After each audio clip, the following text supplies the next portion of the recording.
الرحمن الرحيم الحمد لله رب العالمين والصلاة والسلام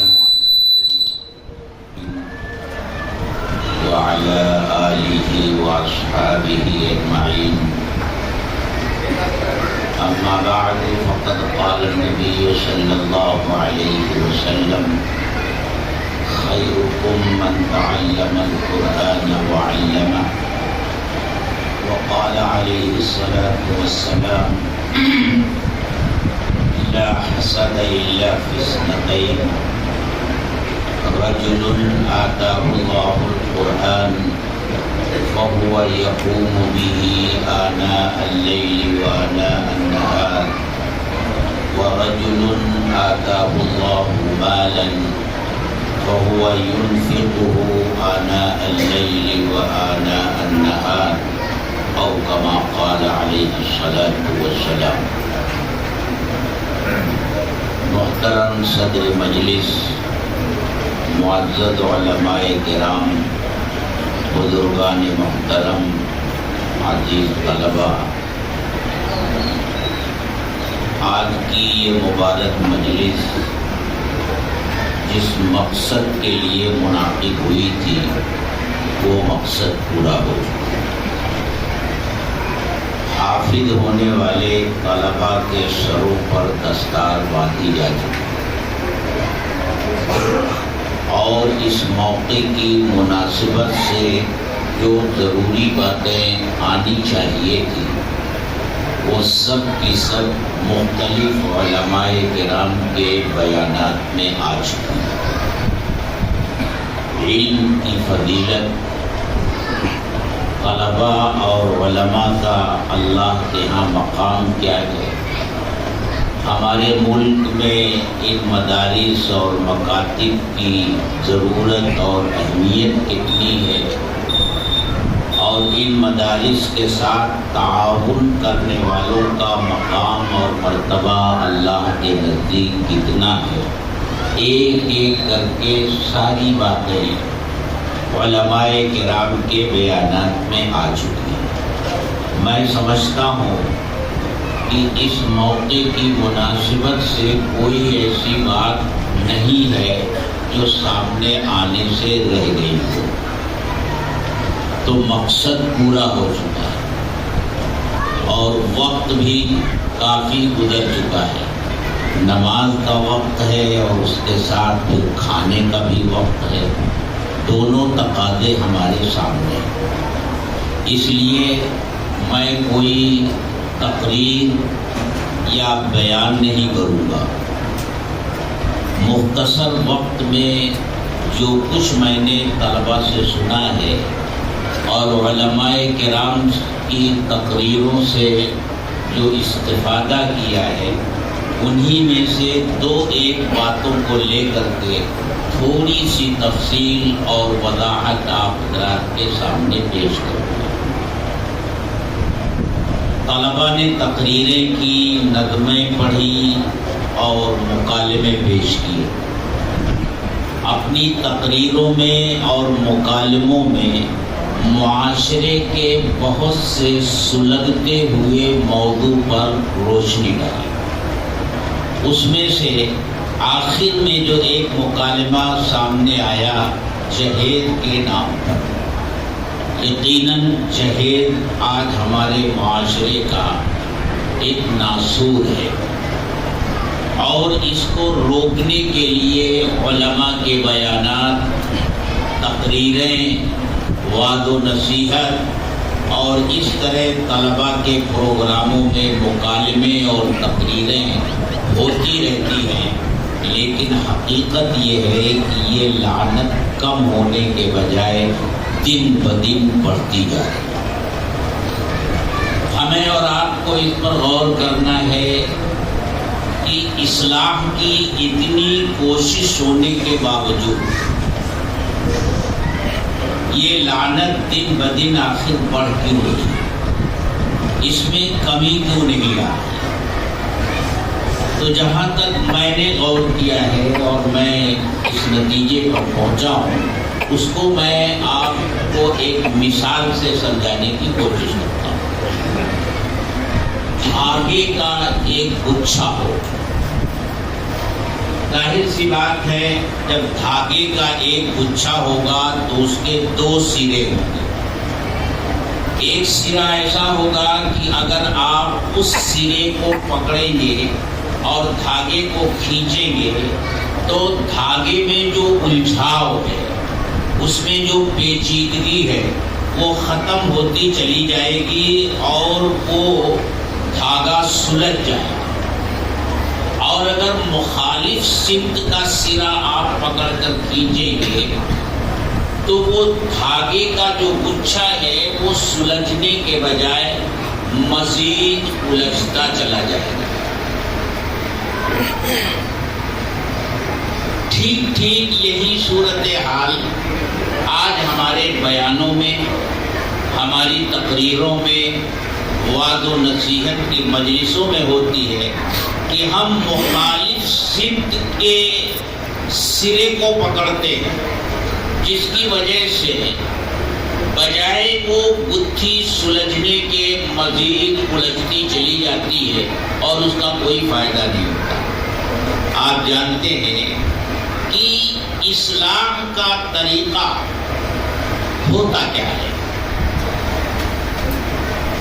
ایک واقعہ میں سیرت سے آپ کو عرض کرتا ہوں۔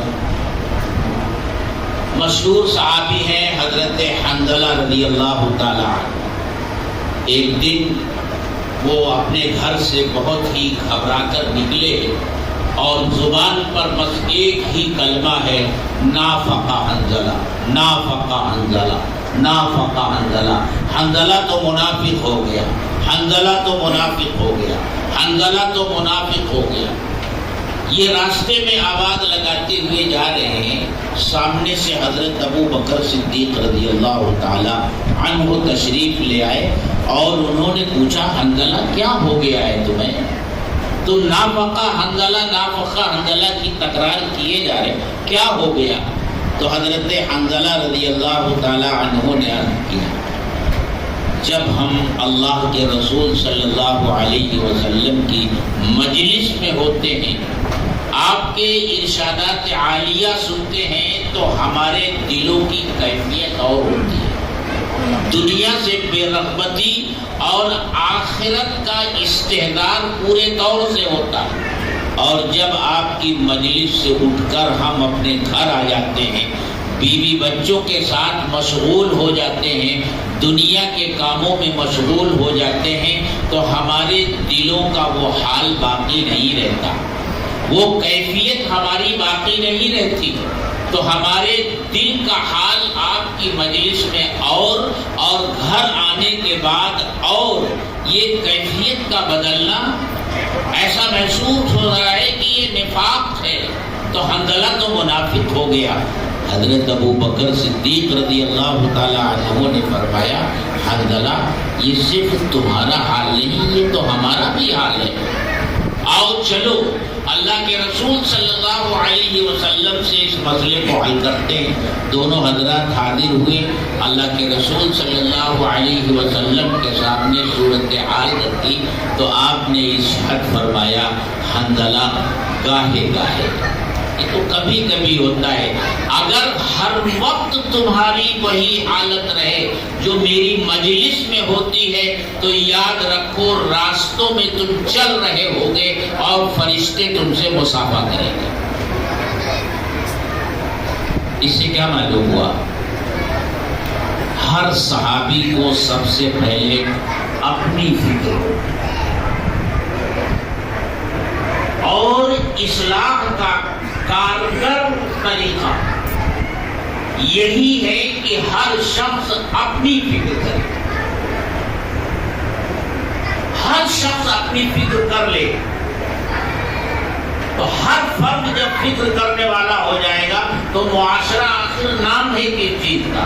افراد کے مجموعے کا نام ہی معاشرہ ہے، اور جب ہر فرد اپنے اصلاح کی فکر کر لے گا تو معاشرے کا ہر فرد اپنی اصلاح کی فکر کرنے والا بن جائے گا اور انشاءاللہ اصلاح کا عمل شروع ہو جائے گا۔ لیکن ہوتا یہاں کیا ہے، میں یہاں بیٹھا ہوں، میں جب تقریر کر رہا ہوں گا تو میرا روئے خطاب آپ کی طرف ہوگا، میری طرف نہیں۔ میں جو کچھ کہوں گا میں یہ سمجھتا ہوں کہ میرا مطالبہ ہے کہ آپ اپنی اصلاح کر لیجئے، آپ جہیز لینا دینا چھوڑ دیجئے، آپ شادی بیاہ کے رسوم اور رواج کو ختم کر دیجئے، اور جہاں تک رہا میں تو روئے سخن میری جانب نہیں ہوتا، حالانکہ یہ روئے سخن سب سے پہلے میری جانب ہونا چاہیے، پھر آپ کی جانب ہونا چاہیے۔ اور پھر وہ بچی والوں کو شکایت ہوتی ہے کہ بھئی جہیز دینا پڑتا ہے، لیکن عام طور سے یہ دیکھا جاتا ہے کہ وہی باپ جب اپنی بچی کا نکاح کرنے نکلتا ہے تو جہیز لوگ مانگتے ہیں، اس کی شکایت کرتا ہے، لیکن جب اپنے بیٹے کا نکاح کرنے نکلتا ہے تو پھر اس کے مطالبات کی فہرست بڑی لمبی ہوتی ہے اور اس کے ہاتھ میں یہ دو رخا پن، یہ دو رخا رویہ آخر یہ ہمارے معاشرے سے جہیز کی لعنت کو کیسے ختم کرے گا؟ اور پھر لڑکی والا جب رشتے کی تلاش میں نکلتا ہے وہ بھی پہلے مال ہی دیکھتا ہے۔ رشتہ تلاش کرنے نکلتا ہے تو جس خاندان میں جس بچے کو تلاش کرتا ہے پہلے سے معلومات لے لیتا ہے، اس کے کتنے بھائی ہیں، پراپرٹی کتنی ہے، بھائیوں میں تقسیم ہوگی تو میرے داماد کو کتنا ملے گا، پورا حساب کتاب لگا کر کے تب وہ اپنی بیٹی کے رشتے کے لیے جاتا ہے۔ جب تو مال دیکھ رہا ہے تو لڑکے والا بھی اگر مال دیکھتا ہے تو شکایت کیوں کرتا ہے؟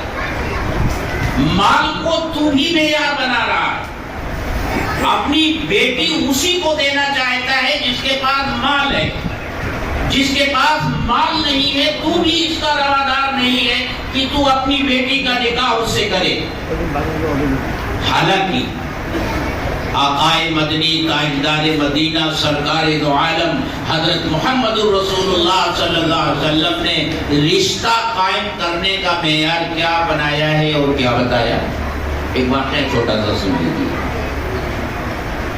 مشہور محدث ہیں حضرت عبداللہ ابن مبارک رحمۃ اللہ علیہ، امام بخاری کے استاد ہیں، حضرت امام ابو حنیفہ کے شاگرد ہیں۔ ان کے باپ مبارک غلام تھے، اپنے آقا اور مالک کے باغ کی رکھوالی کرتے تھے، برسہ برس تک باغ میں پانی دیا، باغ کی رکھوالی کی۔ ایک دن مالک آیا اور اس نے کہا مبارک گرمی کا زمانہ ہے، پیاس لگی ہوئی ہے، جاؤ دیکھو کوئی انار میٹھا نچوڑ کر کے اور اس کا جوس لے آؤ۔ یہ گئے، ایک گلاس بھر کر کے جوس لائے، پیا تو بجائے میٹھا ہونے کے وہ ترش نکلا۔ اس نے کہا مبارک یہ تو ترش نکلا، کھٹا نکلا، میٹھا لاؤ۔ دوبارہ گئے، پھر گلاس بھر کر کے لائے، پھر ترش نکلا۔ اب وہ ناراض ہوا، اس نے کہا مبارک میں تم سے میٹھا مانگ رہا ہوں اور تم ترش لا رہے ہو، پھر جاؤ۔ تیسری مرتبہ گئے اتفاق سے، پھر وہی نکلا۔ اب بہت ناراض ہوا، اس نے کہا مبارک یہ بتاؤ تم کتنے سالوں سے ہمارے باغ میں کام کرتے ہو؟ انہوں نے کہا کہ حضرت اتنے سال ہو گئے۔ فرمایا اتنے سال سے میرے باغ میں ہو اور ابھی تمہیں یہ معلوم نہیں ہو سکا کہ کس درخت کا پھل میٹھا ہے اور کس درخت کا پھل ترش ہے؟ سر جھکا کر عرض کیا کہ حضور آپ نے مجھے باغ کی رکھوالی کے لیے رکھا ہے، پھل چکھنے کے لیے نہیں رکھا۔ میں نے آج تک کسی درخت کا پھل کھایا ہی نہیں، تو مجھے پتہ کیسے چلے کہ کس درخت کا پھل میٹھا ہے اور کس درخت کا پھل ترش ہے؟ کہ مالک نے اور آقا نے جب یہ بات سنی تو آنکھیں پھٹی کی پھٹی رہ گئی. اس نے کہا مبارک تم اتنے اونچے آدمی ہو, تم اتنے بڑے آدمی ہو, تمہارا تقوی اس مقام پر پہنچا ہوا ہے. مبارک اب آج سے تم باغ میں کام نہیں کرو گے, تمہاری جگہ ہمارا محل ہے, چلو ہمارے محل میں رہو. وہ اپنے محل میں لے آئے, یہاں رہنے لگے. کچھ دنوں کے بعد حضرت مبارک رحمت اللہ علیہ نے دیکھا کہ ان کا مالک کچھ پریشان سا ہے, کبھی گھر میں اندر جاتا ہے, کبھی باہر آتا ہے. اسے رہا نہیں گیا اور انہوں نے بڑے ادب سے عرض کیا کہ حضرت میں غلام کی کیا مجال کی آقا کے معاملات میں دخل دے, لیکن آپ کے چہرے پر تفکرات اور پریشانیوں کے جو آثار ہیں وہ نظر آ رہے ہیں مجھ کو, اس لیے اگر آپ مناسب سمجھیں تو مجھے بھی اپنی اس فکر میں شریک کر لیں, شاید اللہ کوئی راستہ نکال دے.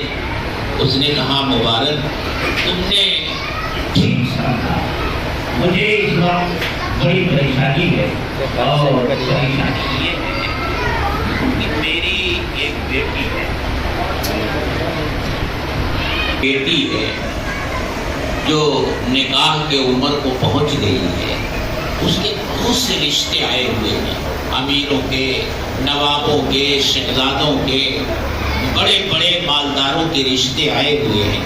میں اور میری بیوی یہ فیصلہ نہیں کر پا رہے ہیں کہ کون سا رشتہ قبول کریں, بس یہی پریشانی ہے. تو حضرت مبارک رحمت اللہ علیہ نے عرض کیا کہ حضرت بس اتنی سی بات ہے, اس دنیا میں بہت سی قومیں بستی ہیں, ان میں رشتے ناطے ہوتے ہیں, اور ہر قوم نے اپنے لیے رشتہ ناطہ جوڑنے کا ایک معیار بنا رکھا ہے. وہ معیار میں آپ کے سامنے رکھتا ہوں, آپ کو جو پسند ہو اس پر پرکھ لیجیے, اور اس معیار پر جو نوجوان پورا اترتا ہو اس کو آپ اپنی دامادی کا شرف عطا کر دیجیے. فرمایا اس دنیا میں نصارہ ہیں, یہود ہیں, مجوس ہیں اور مسلمان. نصارہ کے ہاں رشتہ جوڑنے کا جو معیار ہے, سب سے پہلے وہ خوبصورتی دیکھتے ہیں. لڑکی کا رشتہ کرنا ہے تو دیکھتے ہیں لڑکا خوبصورت ہے کہ, لڑکے کا رشتہ کرنا ہے تو یہ دیکھتے ہیں کہ لڑکی خوبصورت ہے یا نہیں.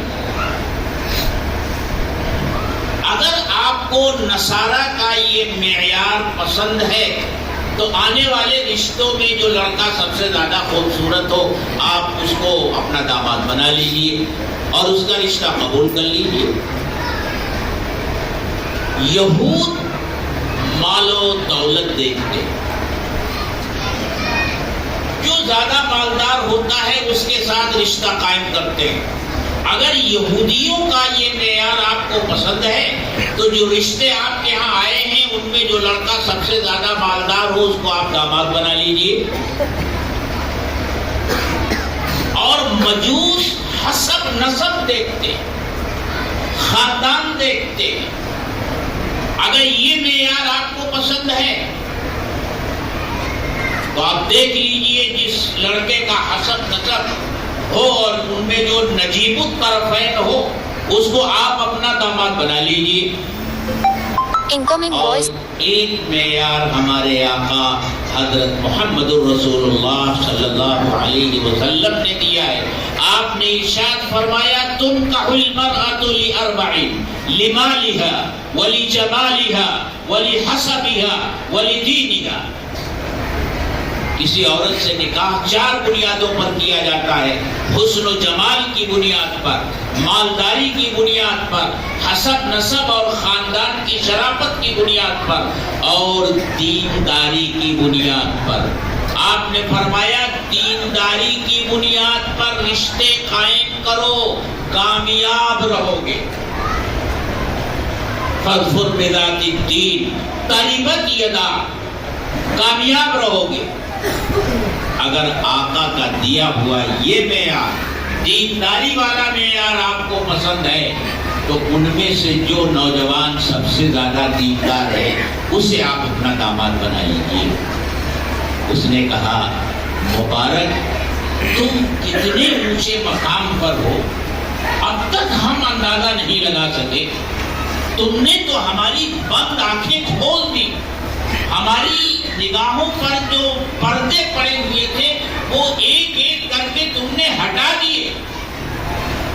مبارک روکو، میں گھر میں جاتا ہوں اور مشورہ کر کے آتا ہوں۔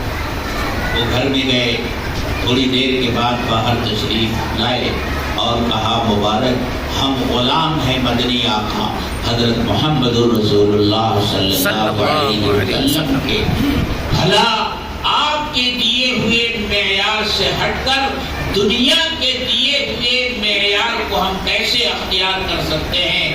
ہم نے یہ فیصلہ کیا ہے کہ ہم اسی کو معیار بنائیں گے جس کا حکم دیا ہے ہمارے آقا حضرت محمد الرسول اللہ صلی اللہ علیہ وسلم نے۔ ہم نے فیصلہ کیا ہے کہ ہم دینداری کی بنیاد پر رشتہ قائم کریں گے۔ لیکن مبارک میں نے، میری بیوی نے اور میری بچی نے، تنہا میری والد سے، بیٹا کوئی نہیں، تنہا میری والد سے، تینوں نے مشورہ کیا۔ تو پہلی بات تو یہ طے ہوئی دینداری کی بنیاد پر ہم رشتہ قائم کریں گے، اور دوسری بات ہم نے ان تمام آنے والے رشتوں میں دیکھا کہ دیندار کون زیادہ ہے۔ لیکن مبارک ہمیں یہ ملا کہ جتنے رشتے ہماری بیٹی کے لیے آئے ہیں ان تمام لوگوں سے زیادہ دیندار، پرہیزگار اور متقی مبارک تم ہو۔ میرا اور میری بیوی کا اور میری بیٹی کا فیصلہ یہ ہے کہ اگر تم پسند کرو تو میں اپنی بیٹی کا نکاح تم سے کرنے کے لیے تیار ہوں۔ اس طرح حضرت مبارک رحمت اللہ علیہ کا نکاح ہوا، اور اس بابرکت نکاح سے دنیا کا عظیم محدث پیدا ہوا عبداللہ ابن مبارک رحمت اللہ علیہ۔ تو آج ہمارا یہ مزاج اگر نہیں بدلا، لڑکی والے بھی مال دیکھ کر کے رشتہ تلاش کریں گے تو لڑکے والے بھی تو مال مانگیں گے۔ ذرا یہ بھی ایک مرتبہ کر کے دیکھ لو کہ جو پرہیزگار ہے، جو متقی ہے، جو اللہ والا ہے، جو دیندار ہے، مال ہے کہ نہیں ہے یہ مت دیکھو۔ رزق دینے والی ذات تو اللہ کی ہے۔ ہم نے اسی دنیا میں اپنی آنکھوں سے دیکھا ہے بہت سے لوگوں نے مال دیکھ کر رشتے قائم کیے، لیکن حالات ایسے بگڑے کہ پیسے کے محتاج ہو گئے، اور بہت سے لوگوں نے دینداری دیکھ کر رشتہ قائم کیا، اللہ نے دنیا کو ان کی قدموں میں نچھاور کر دیا۔ تو میرے دوستو، ہر شخص کو اپنے بارے میں پہلے فکر کرنا، اور یہ معیار بدلنا ہوگا مال کو دیکھنے کا، اس طرح انشاءاللہ۔ اور دوسری بات یہ کہ ہم اس ملک میں برادران وطن کے ساتھ رہتے آئے ہیں، اور ابھی تو بات آ گئی ہم ہی سب سے پرانے ہیں، ابھی تو بات آ گئی کہ ہم ہی سب سے پرانے ہیں۔ ہمارے جد امجد حضرت آدم علیہ السلام نہیں آئے تھے۔ حضرت ابو ہریرہ رضی اللہ تعالی عنہ کی روایت ہے، کنز العمال میں ہے، لما نزل آدم بالہند استوحش فنزل جبریل علیہ السلام ونادى مرتين اللہ اکبر اللہ اکبر ومرتين اشہد ان لا الہ الا اللہ ومرتين اشہد ان محمد رسول اللہ۔ حضرت آدم علیہ السلام جب ہندوستان میں آئے، تنہا یہاں آئے تھے، تنہائی کی وجہ سے انہیں وحشت ہونے لگی، تو اللہ نے ان کی تنہائی کی وحشت کو دور کرنے کے لیے جبریل علیہ السلام کو بھیجا، اور انہوں نے آ کر 2 مرتبہ اللہ کی کبریائی کا نعرہ لگایا، اللہ اکبر اللہ اکبر، اور 2 مرتبہ اللہ کی الوہیت کا اعلان کیا، اشہد ان لا الہ الا اللہ، اور 2 مرتبہ حضرت محمد رسول اللہ صلی اللہ علیہ وسلم کی رسالت کا نغمہ گایا، اشہد ان محمد رسول اللہ۔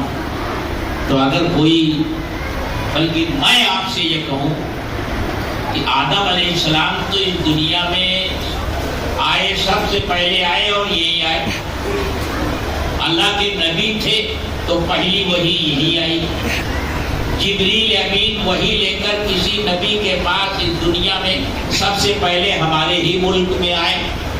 اور یہی نہیں، اللہ کی الوہیت اور محمد صلی اللہ علیہ وسلم کی رسالت کا اعلان بھی سب سے پہلے یہی ہوا، نہ حجاز میں ہوا، نہ شام میں ہوا، اور نہ کہیں اور ہوا، ہمارے ہی ملک میں ہوا۔ یعنی حضرت محمد صلی اللہ علیہ وسلم کا تذکرہ بھی سب سے پہلے ہندوستان میں ہی ہوا۔ جب حضرت جبریل علیہ السلام نے یہ کہا اشہد ان محمد رسول اللہ، تو حضرت آدم علیہ السلام نے پوچھا من محمد یا جبریل، جبریل یہ محمد کون ہے؟ تو حضرت جبریل علیہ السلام نے جواب دیا آخر ولدک من الانبیاء، انبیاء میں سے یہ آپ کے آخری بیٹے ہیں، یعنی اللہ کے آخری نبی۔ آپ کا تذکرہ بھی سب سے پہلے یہ ہوا۔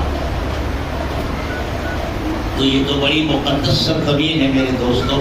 تو پہلی بات جو میں نے اس مکالمے سے سمجھی تھی وہ یہ تھی۔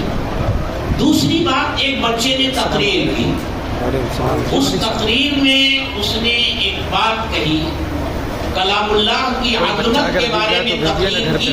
اس نے ایک بات کہی کہ بہت سے لوگ یہ کہتے ہیں کہ کلام اللہ کو حفظ یاد کرنا اپنے وقت کو ضائع کرنا۔ دیکھ لیجیے اگر ہے وہ تو میرے دوستو، قرآن کریم یہ دنیا کی دوسری کتابوں کی طرح نہیں ہے، یہ اللہ کا کلام ہے، اور اللہ نے قرآن کریم کے صرف معانی نہیں، اس کے الفاظ بھی نازل فرمائے۔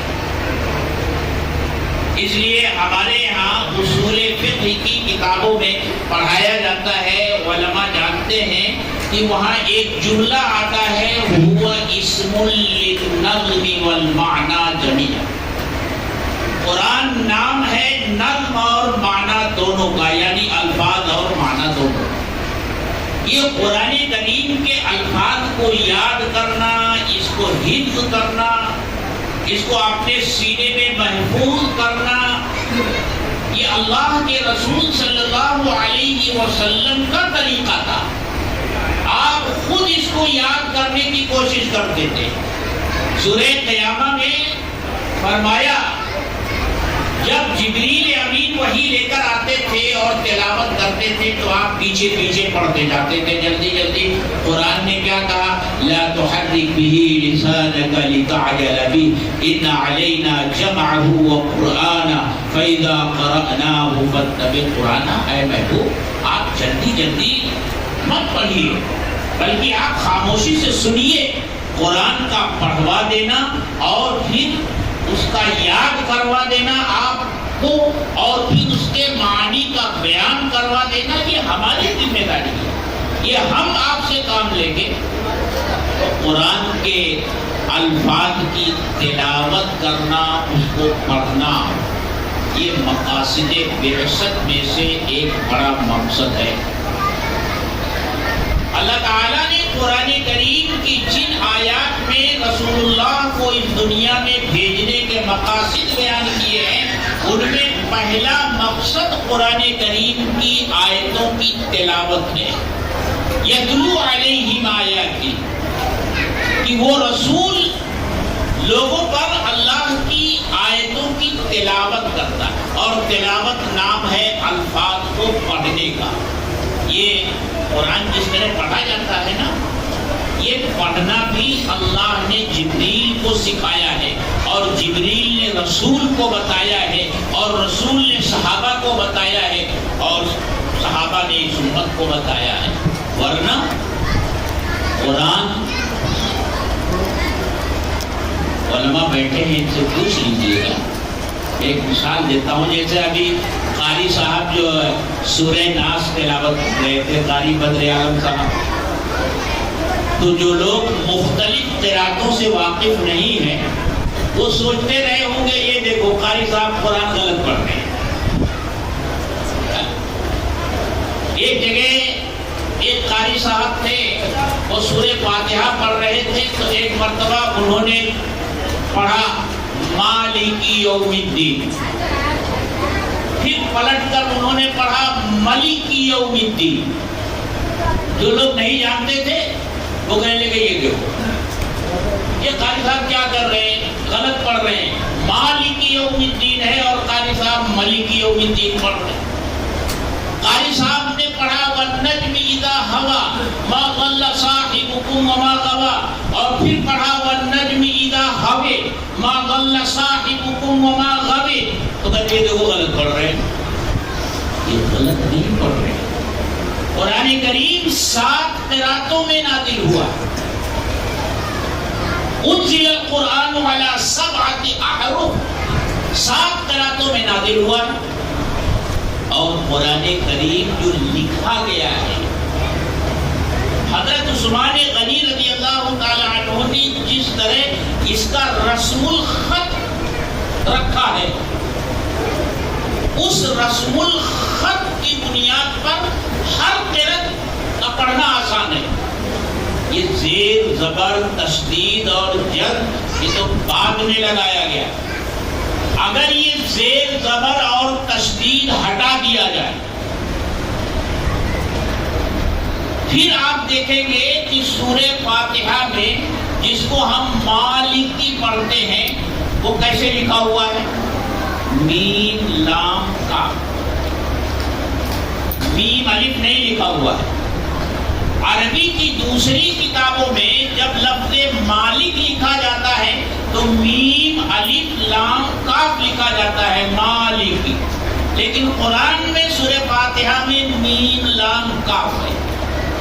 یہ اس لیے ہے کہ اس کو مالک بھی پڑھا جا سکتا ہے اور ملک بھی پڑھا جا سکتا ہے. والنجم اذا ہوا، وہاں دیکھیے وہ کھڑا زبر ہٹا دیا جائے تو پھر کیسے لکھا ہوا ہے؟ اذا ہوا بھی پڑھیے، اذا ہوے بھی پڑھیے. تو قرآن کریم کے الفاظ عام دنیا کی کتابوں جیسے نہیں ہے، اسے اللہ نے نازل کیا ہے. اور یاد رکھیے میرے دوستو، قرآن کریم کے ہمارے اوپر جو حق ہیں علماء نے اس کو بیان کیا ہے. پہلا حق قرآن کریم کی تلاوت ہے. پہلا حق قرآن کی تلاوت ہے. دوسرا حق اس کی اطاعت ہے. جو کچھ قرآن میں کہا گیا ہے ہم اس پر عمل کرنے والے بنے. اور تیسرا حق اس کی عظمت ہے. اس کی عظمت ہے، اس کا احترام ہمارے دل میں ہو، اس کی عظمت ہمارے دل میں ہو. اور چوتھا حق اس کی اشاعت ہے. قرآن کریم کی اشاعت ہو، لفظاً اس کو عام کیا جائے اور معنن بھی قرآن کریم کو عام کرنے کی کوشش کی جائے. شیخ الہند جب تقریباً 4.25 سال مالٹا کی جیل میں رہ کر کے واپس آئے تھے اور دارالعلوم میں جب ان کی تقریر کا اعلان ہوا تو لوگ یہ سوچ کر آئے تھے کہ شیخ الہند اپنی 4 سالہ اسیری کی زندگی میں پیش آنے والے واقعات بیان کریں گے، کن مصائب سے انہیں گزارا گیا اس کا ذکر کریں گے. لیکن شیخ الہند نے 2 ہی باتیں کہی: اے لوگوں، اپنی مالٹا کے اسیری کے زمانے میں نے مسلمانوں کی ذبح حالی اور ان کی پستی کے اسباب پر بہت غور کیا تو 2 باتیں میری سمجھ میں آئی، اور اب میں یہ عزم لے کر کے آیا ہوں کہ میں انہی دونوں کام کے لیے اپنی زندگی وقف کر رہا ہوں. ایک چیز جو مسلمانوں کی پستی اور ان کے زوال کا سبب ہے ان کا آپس کا اختلاف ہے، اور دوسرے قرآن کو چھوڑ دینا ہے. میں یہ عزم لے کر آیا ہوں کہ قرآن کو لفظاً بھی عام کرنے کی کوشش کروں گا. لفظاً عام کرنے کا مطلب امت کے وہ لوگ جو قرآن کی تلاوت نہیں کر سکتے ہیں قرآن کے الفاظ کی شناخت کروا کر کے، اس کے پڑھنے کے قاعدے بتا کر کے، جیسا ان مکاتب قرآنیہ میں ہوتا ہے۔ قرآن کو لفظاً عام اور معناً عام کرنے کا مطلب قرآن کے اندر جو اللہ کے بھیجے ہوئے احکام ہیں، اس کے جو معانی ہے، جو مفاہیم ہیں، جو مطالب ہیں، ان کو عام کرنے کے لیے میں محنت اور جد جہد کروں گا۔ میرے دوستو، اللہ کے رسول صلی اللہ علیہ وسلم دنیا میں آئے تھے تلاوت آیات، تعلیم کتاب و حکمت، اور یہ دونوں کام ان مدرسوں میں ہو رہے ہیں۔ لہذا یہ جو مکاتب میں قرآن کریم کا ناظرہ پڑھنا سکھایا جاتا ہے، اور پھر حفظ کا شعبہ ہوتا ہے اور تجوید کا شعبہ ہوتا ہے، ان تینوں شعبوں کے ذریعے آپ کے اس دنیا میں آنے کا جو پہلا مقصد تھا، اس مقصد کو پورا کرنے کی کوشش ہو رہی ہے۔ لہذا یہ کار نبوت ہے۔ ناظرہ پڑھنا، پڑھانا، سیکھنا، سکھانا، یہ کار نبوت ہے۔ قرآن کریم کو حفظ یاد کرنا، کرانا، یہ کار نبوت ہے۔ اور تجوید کے ساتھ پڑھنے پڑھانے کی کوشش کرنا، یہ بھی کار نبوت ہے۔ لہذا ہمارے جو اساتذہ مکاتب میں پڑھاتے ہیں، انہیں اپنا دل چھوٹا نہیں کرنا چاہیے، بہت بڑا کام کر رہے ہیں۔ اصل میں ہمارے یہ اساتذہ جو مکاتب میں پڑھاتے ہیں، یہ بیچارے بھی احساس کمتری کا شکار ہوتے ہیں۔ ان سے جب پوچھا جاتا ہے کہ حضرت آپ کیا کام کر رہے ہیں، کہاں پڑھا رہے ہیں، تو کہتے ہیں میں بیضاوی کا متن پڑھاتا ہوں، جلالین کا متن پڑھاتا ہوں۔ یہ احساس کمتری ہے میرے دوست، بہت بڑا کام ہے جو آپ کر رہے ہیں۔ اللہ نے آپ کو یہ اعزاز بخشا ہے، اس مقصد کی تکمیل میں اللہ نے آپ کو استعمال کیا ہے جس مقصد کے لیے اللہ کے رسول صلی اللہ علیہ وسلم اس دنیا میں تشریف لائے تھے۔ تلاوت آیات ایک عظیم مقصد ہے۔ اور میں یہ ساری باتیں پہلے بھی آپ کے سامنے آ چکی، لیکن میں آیا تھا، مجھے بھی کچھ کہنا تھا، تو انہی علماء کے بیانات سے یہ عقد کر کے دو ایک باتیں میں نے عرض کر دی۔ ہاں، ایک بات میں ضرور کہوں گا، ابھی جو سرٹیفکیٹ اور سند بچوں کو دیا گیا، اس میں ان بچوں کی والدیت ضرور لکھی ہوئی، لیکن ناظم جلسہ نے بچوں کا جب نام پکارا تو صرف بچوں کا نام پکارا، والدیت کے ساتھ ان بچوں کا نام نہیں پکارا۔ میں یہ کہا کرتا ہوں کہ ایسے موقع پر بچوں کا اعزاز تو ہوتا ہی ہوتا ہے، ان کے والدین کا بھی اعزاز ہونا چاہیے۔ کم سے کم باپ کا نام بچے کے نام کے ساتھ ضرور لیا جانا چاہیے۔ جب اللہ ان کو وہاں اعزاز عطا فرمائیں گے تو ہم یہاں کی تھوڑی سی کمی رہنے دیتے ہیں، ان کا اعزاز ہونا چاہیے۔ بلکہ میں تو کہا کرتا ہوں کہ بچوں کے جو والد ہوتے ہیں، باپ ہوتے ہیں، اس مجلس میں ان کو بھی الگ سے بٹھا دیا جانا چاہیے اور یہ بتانا چاہیے یہ بچہ ان کا ہے، یہ بچہ ان کا ہے، یہ بچہ ان کا ہے، یہ بچہ ان کا ہے۔ ہم مدرسے والے تو یہ کرتے ہیں، یہ فلاں سیٹھ صاحب ہیں، یہ بڑے معاون ہیں، یہ فلاں صاحب ہیں، یہ بڑے مخیر ہیں، انہوں نے مدرسہ بنوا دیا، انہوں نے یہ تعمیر کر دی۔ اس کا تو ہم اہتمام کرتے ہیں اپنے جلسوں میں، لیکن اس طرف ہماری توجہ نہیں جاتی، اس لیے ہمیں بھی اس طرف توجہ دینی چاہیے اور بچوں کے ساتھ ان کے والدین کا بھی اعزاز ہونا چاہیے۔ خاص طور سے اس مجلس میں مائیں تو نہیں آ سکتی، آپ تو آ سکتے ہیں، ان کا اعزاز ہونا چاہیے۔ حضرت میں ابھی وہاں گیا تھا، ہاں پوجا گاؤں گیا تھا، یہ اتر دیناج پور میں ہے، بنگال میں۔ وہاں 55 بچے حافظ قرآن ہوئے تھے۔ اتفاق سے ایک بچہ جلسے سے بس 2-1 دن اس کے سر پر دستار باندھی جانی تھی، لیکن اس کا انتقال ہو گیا۔ اب جب بچوں کے سروں پر دستار رکھی گئی، اس کا باپ آیا ہوا تھا، مشورہ ہونے لگا کیا کیا جائے، دستار کا کیا کیا جائے۔ میں نے مشورہ دیا کہ اس کے باپ کو بلاؤ اور اس مجلس میں اس کے سر پر دستار، یہ اعزاز اس کا ہونا چاہیے۔ آپ یقین جانیے جس وقت اس کے سر پر دستار باندھی جا رہی تھی وہ بیچارہ تو زار زار رو رہا تھا، ہم لوگوں کی آنکھوں میں بھی آنسو تھے اور پورا مجمع آپ دیدہ تھا۔ تو کم سے کم اعزاز ہونا چاہیے، لوگوں کو پتہ بھی تو چلے کہ یہ بچے کہاں سے آئے ہیں، کس کے ہیں۔ یہ اللہ کا انتخاب ہوتے ہیں، یہ یوں ہی نہیں مدرسے میں آ جاتے کہ آیا پڑھ لیا اور حافظ قرآن بن گئے۔ اللہ نے اپنی کتاب کی حفاظت کا جو وعدہ کیا ہے، اس کے لیے جو نظام اس دنیا میں قائم کیا ہے، وہ ہم انسانوں میں سے ہی اللہ تعالیٰ ایسے خوش نصیبوں کو منتخب کرتا ہے، ان کے سینوں کو کھولتا ہے اور قرآن کا یاد کرنا ان کے لیے آسان بناتا ہے۔ یہ اللہ کا انتخاب ہوتے ہیں۔ اللہ کے کسی کام میں اتفاق نام کی کوئی چیز نہیں ہوتی کہ اتفاق سے یہ کام ہو گیا، سب اللہ کی مرضی سے ہوتا ہے۔ یہ اللہ کے منتخب کیے ہوئے اس فوج کے سپاہی ہیں جس فوج کو اللہ نے اس دنیا میں اپنے کلام پاک کی حفاظت کے لیے منتخب کیا ہے۔ اللہ تعالی ہم سب کو اس کی سمجھ عطا فرمائے۔ وآخر دعوانا